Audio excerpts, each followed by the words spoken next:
Colombia recommends stricter COVID-19 measures for air travelers. Colombia Health Ministry recommended incoming travelers to adopt stricter measures to prevent importing new and more infectious coronavirus strains.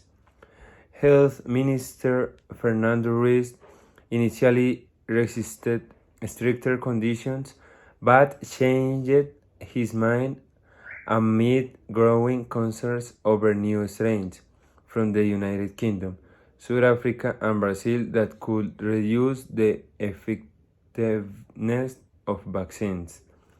The Health Ministry Chief Epidemiologist Julian Fernando Niño said the minister issued a decree in which it, among other things, recommends, not obliges, the use of a special N95 face masks for travelers older than 60 or suffering comorbidities. Airlines must demand passengers wear face masks before and during the flights and after arriving in Colombia, where they are mandatory in public spaces. During flights, airlines are expected to request passengers to keep conversations to a minimum. Travelers are recommended not to travel if they show symptoms associated with the coronavirus.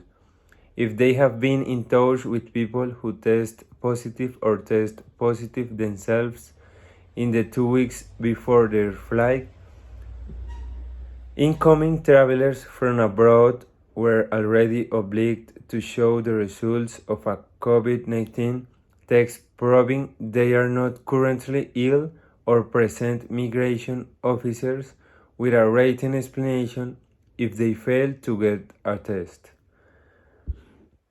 Among the new requisites are a mandatory health test via the CheckMe phone app for air travelers entering the country.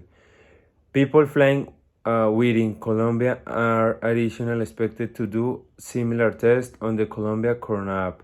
The ministry announced the recommendation on top of the mandatory measures that were already in force a week before the health ministry and local authorities embarked on an unprecedented vaccination campaign. This national vaccination plan seeks to provide shots to 35 million of Colombia's 50 million inhabitants before the end of the year. Perceived carelessness by a tourist at the beginning of the pandemic spurred a wave of xenophobia against foreign visitors and migrants in the country.